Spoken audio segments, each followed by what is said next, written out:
At this point, I was just like, God, if you hate me, just say that.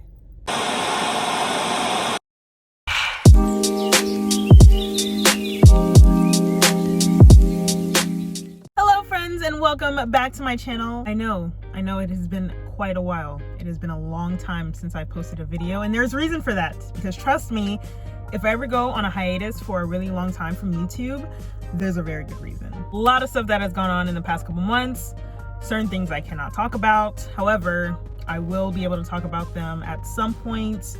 But just know, your girl has been going through. If you're wondering why I'm filming in my car, this is just what I'm gonna have to deal with temporarily until I can figure something out.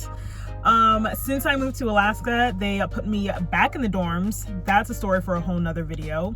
They put me back in the dorm / barracks on base, and I have 3 other roommates, which is not bad, but I kind of feel weird filming videos in my own room with roommates, not knowing their schedule. And you guys already know, sometimes my story times can get a little lit.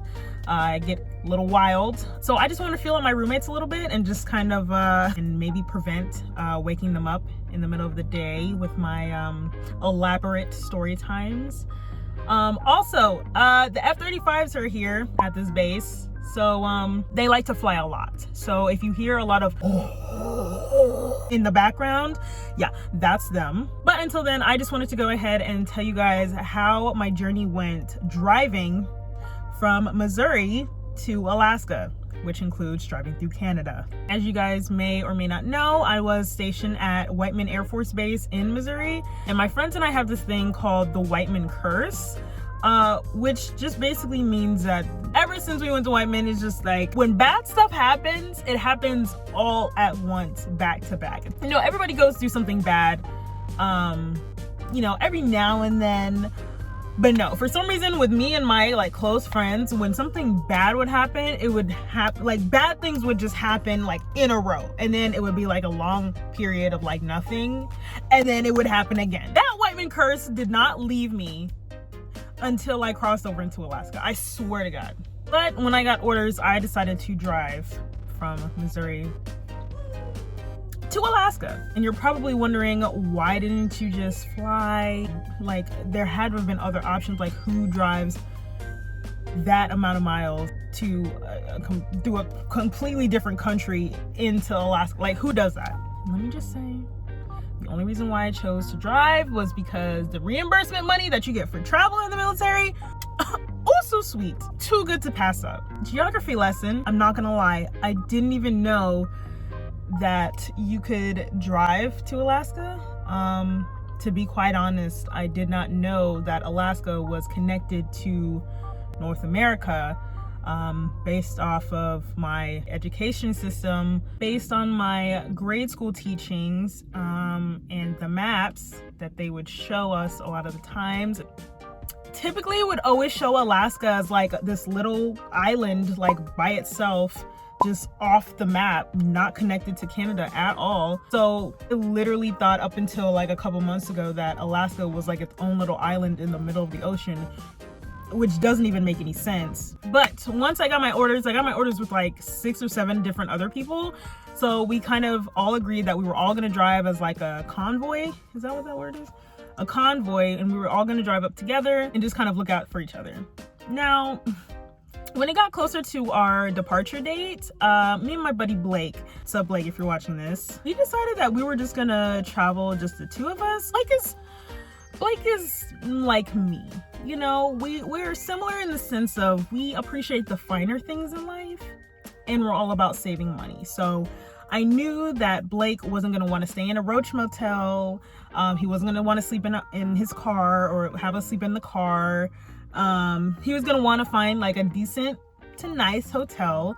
I knew, you know, we're both foodies. We were gonna eat good, and why not split the cost of our reimbursement, like the money that we get for travel?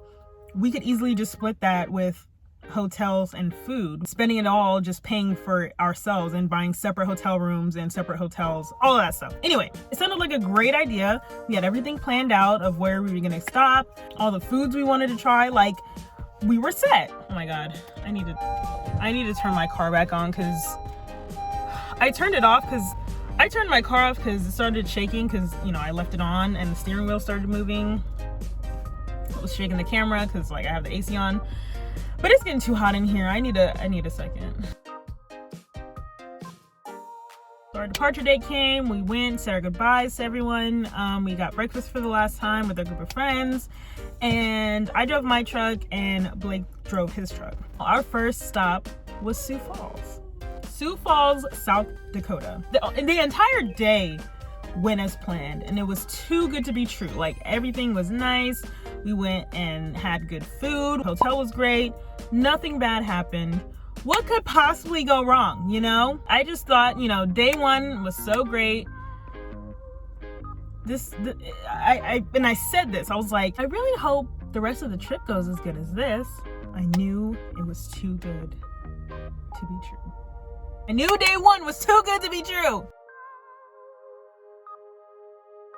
Day two rolls around, and this was the day that we were going to visit Mount Rushmore since it was on the way. Been driving for a couple of hours. I'm not sure where we were at this point, but we stopped to get gas. And Blake parks on the side of the gas station building, and I parked next to him, which it was a weird parking spot, and I knew it was a weird parking spot because it was on the very edge, and there was a dumpster right next to the edge of the street. I kind of had to like maneuver my way around. I had to maneuver my way around in order to like park there. I probably should have never parked there. We went inside, got some snacks, used the bathroom, and then we got out, explained the rest of the trip, how much time we had to get to Mount Rushmore. And then we were supposed to back out, go get gas, and just head to Mount Rushmore. Head to Mount Rushmore, that was it. Blake backs up, pulls right to a gas pump, no problem. I am getting ready to back up, and of course, like, mind you, my back seat was not like this, okay? I had my entire apartment packed into my vehicle from bottom to top. So I could not see out of my back window, right? Had my rear view mirrors, great. You know, I looked in one, looked in the other. I saw the dumpster. I saw that there's the dumpster on the right. No problem. Can't see out of my, you know, rear view, like this mirror up here. Can't see out of that one. And then I'm using my backup cam. Obviously, backup cams only pick up the ground and like behind you. I'm backing up, and I don't have my foot on the gas or anything, which if I told you this story, I kind of left this part out, but like, so I backed straight out, and I'm like, all right, we're good to go. Boom, boom, boom. I don't know what possessed me to like turn the wheel a little bit, because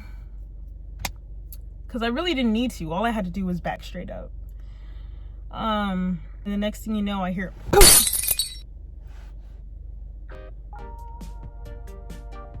I knew I hit the dumpster. Just to make sure, I looked at my backup cam to make sure like it wasn't a human or like a dog or something. I hit the dumpster. And I didn't even hit it that hard, but I didn't even know it did as much damage as it actually did to my vehicle. I didn't even get out. I didn't even look at it.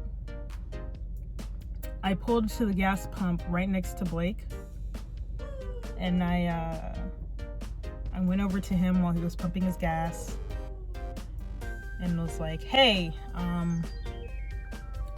so I'm pretty sure I just hit that dumpster back there, and I don't really want to look at it.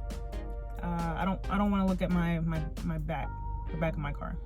So Blake walks around to the back of my vehicle, and he just kind of lowers his head and is like, Thomas. So I finally got enough courage to go to the back of my vehicle and look at the damage.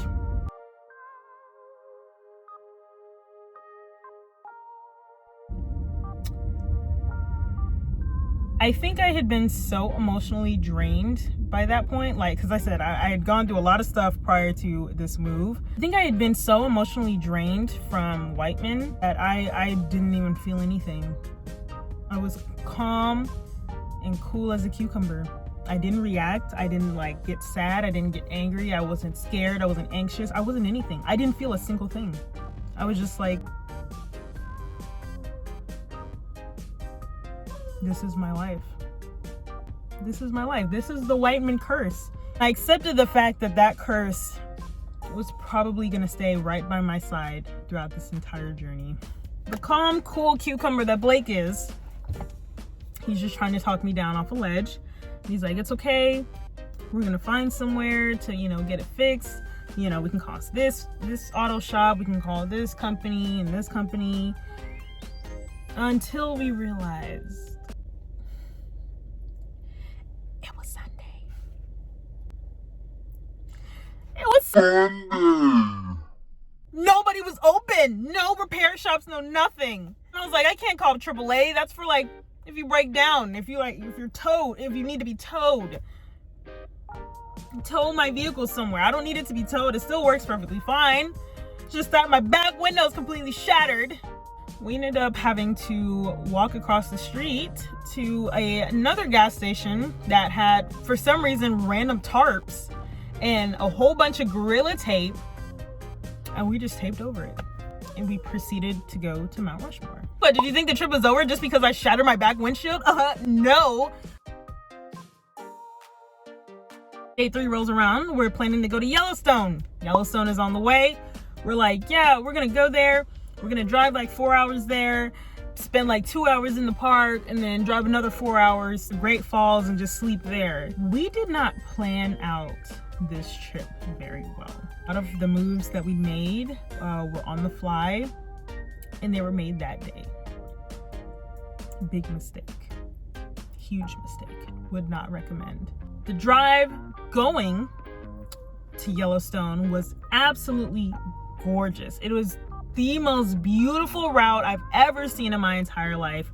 On a drive, 10 out of 10, highly recommend. Once we got to the desert part though, of the mountains, when it's like really hot, Blake immediately pulls over on the side of the road.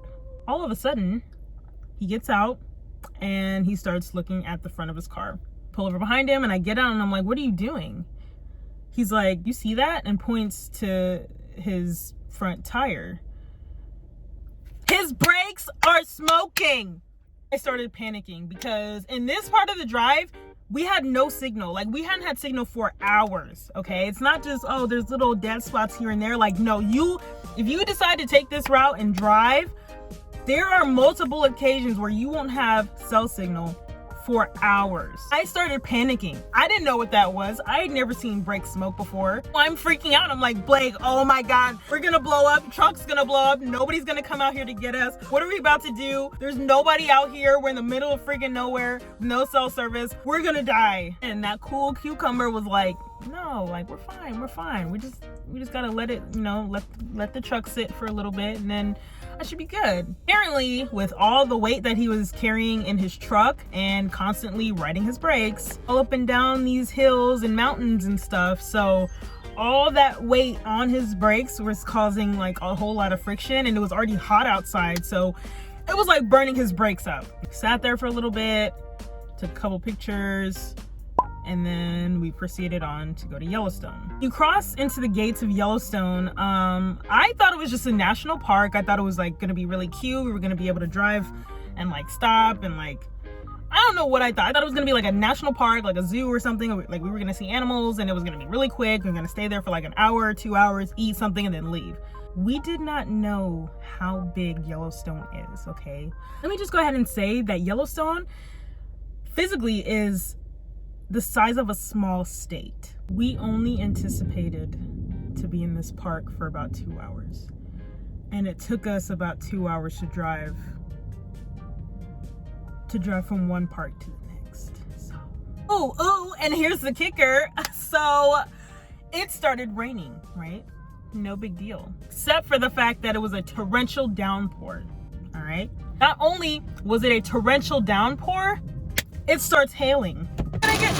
Oh my God, I'm gonna have hail damage. Oh my God. That is hail.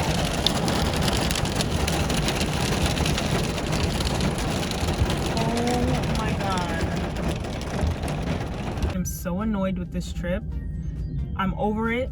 I'm ready to go home. I'm just ready to like get into a hotel, put on some sweats, you know, eat some pizza. The temperature just drops. It got so cold after that. And we still had like 2 or 3 other parks to drive through in order to make it out of Yellowstone.